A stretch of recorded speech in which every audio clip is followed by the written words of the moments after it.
Kalimantan Tengah menghadapi tantangan penting dalam mengatasi dampak ekonomi akibat pandemi COVID-19. Dalam sebuah rapat koordinasi yang digelar di Aurilla Hotel, staf ahli gubernur bidang ekonomi dan pembangunan, Yuas Elko bersama dengan para pemangku kepentingan utama, termasuk Sekretaris Daerah Kalimantan Tengah dan Ketua PD Perpamsi Kalimantan Tengah, Budi Harjono, membahas rencana krusial terkait penyesuaian tarif air minum di tengah kondisi pandemi yang masih berlangsung. Staf ahli Gubernur Kalimantan Tengah bidang ekonomi dan pembangunan Yuas Elko membuka rapat koordinasi atau rakor pengurus daerah Persatuan Perusahaan Air Minum seluruh Indonesia Perpamsi Kalimantan Tengah di salah satu hotel di Kota Palangkaraya pada hari Rabu tanggal 9 Agustus. Rakor ini dihadiri oleh Sekretaris Daerah Kalteng serta Ketua PD Perpamsi Kalteng Budi Harjono. Menghadapi tahun ketiga pandemi COVID-19, Kalimantan Tengah belum melakukan penetapan harga tarif dasar jasa air minum sejak tahun 2020.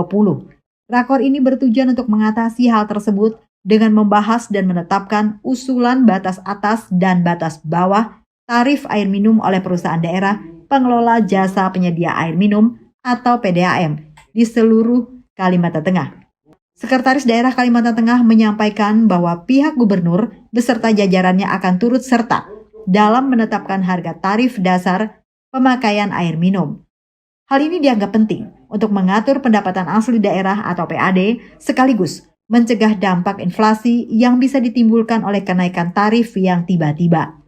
Ketua PD Perpamsi Kalteng Budi Harjono menjelaskan, pentingnya menjaga keseimbangan antara kebutuhan masyarakat dan stabilitas ekonomi. Ia mengungkapkan bahwa mereka akan berupaya agar penetapan tarif air minum tidak melebihi 4% dari kenaikan upah minimum regional. Langkah ini diambil untuk menghindari potensi dampak inflasi yang dapat merugikan masyarakat dan memastikan pendapatan daerah tetap terjaga. Sampai dengan saat ini sebenarnya untuk tarif air minum di Provinsi Kalimantan Tengah sebagian besar itu masih di bawah full cost recovery atau di bawah biaya produksi. Saat ini mungkin yang sudah full cost recovery baru sampai kayak baru Kota Waringin Timur. Jadi masih ada 13 kabupaten dan satu kota yang belum masih di bawah full cost recovery. Jadi kami masih menunggu keputusan dari gubernur menyangkut masalah tarif batas atas dan batas bawah ini dalam rangka untuk penetapan tarif baru bagi kabupaten dan kota nantinya. Kami selaku insan tukang ledeng saat ini dengan tarif yang masih di bawah full cost recovery, paling tidak kami mempertahankan dari sisi operasional dan pelayanan dengan berbagai macam cara, mungkin efisiensi energi atau penurunan tingkat kebocoran dan sebagainya dalam rangka untuk menekan kos produksi supaya kami bisa mempertahankan pelayanan kami dengan tarif yang di bawah biaya produksi tersebut, dan syukur-syukur dengan kiat-kiat yang dilakukan teman-teman bisa melakukan peningkatan pelayanan. Intinya kita menunggu dan bertahan dengan kondisi yang ada, dengan berupaya sedemikian rupa untuk mempertahankan kondisi ini, paling tidak untuk mempertahankan pelayanan, syukur-syukur bisa meningkatkan pelayanan. Kita juga tahu kondisi pemerintah juga lagi situasinya seperti ini. Jadi kami selaku tukang ledeng, ini seperti yang saya utarakan tadi, dengan kondisi yang ada kita harus pinter-pinter kita lah mensiasati dengan kondisi tarif yang di bawah biaya produksi ini. Gitu. Contohnya kalau sampai bikin tahu Rp1.000 sebiji disuruh jual 800, kira-kira nah intinya gitu. Nah, caranya bagaimana kita mensiasati supaya tetap bertahan dan bisa operasional dan bisa mempertahankan pelayanan, ya itulah tugas kami selaku. Pak, tarif saat ini berapa mungkin dan idealnya berapa? Oh, beda-beda per masing-masing kabupaten beda. Untuk kota sendiri mungkin berapa, Pak? Kota sendiri saat ini, saya nggak mengikuti, saya asosiasi nggak enak. Sebelum ada keputusan ini saya nggak berani. Masih berugi ya, Pak? Masih di bawah, masih di bawah harga pokok produksi. Kasarannya harga pokok produksinya per liternya harusnya per kubiknya harus di kisaran angka 6.800. Tarif kita saat ini ada di kisaran 5.000 sekian. Tapi untuk tahun ini ada penyertaan modalnya, Pak? Penyertaan modal nggak ada tahun ini. Ada.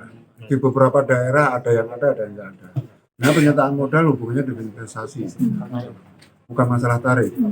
Permintaan modal itu hubungannya dengan investasi dalam rangka peningkatan cakupan pelayanan.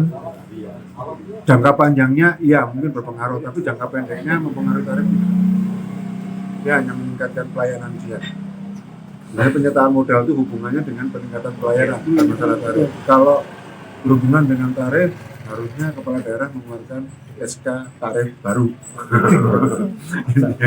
Pak, ini jadi masalah nggak sih Pak, mungkin di bawah harga produksi berarti ada masalah dengan apa, ada masalah Pak? Ya Kendala pasti dihadapi kita oleh kekurangan. petugas. Makanya itu tadi kita mensiasatinya kita bagaimana supaya mempertahankan operasional, mempertahankan pelayanan ini tetap berjalan.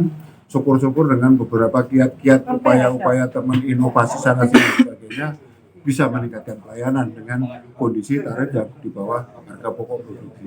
Harapannya ada kenaikan nanti setelah ditetapkan oleh Ya gubernur. harapan kami semua sama di sini, tapi juga kami juga menyadari situasi dan kondisi baik secara politik, secara ekonomi, masyarakat juga lagi masa pemulihan, masa pandemi, situasi yang akan tahun politik. Rakor ini menjadi langkah penting dalam menghadapi tantangan ekonomi akibat pandemi COVID-19. Diharapkan melalui kolaborasi antara pemerintah daerah dan perusahaan air minum, penetapan tarif dasar air minum dapat dilakukan dengan bijak demi kesejahteraan masyarakat di Kalimantan Tengah. Dari Kota Palangkaraya, Hariri melaporkan.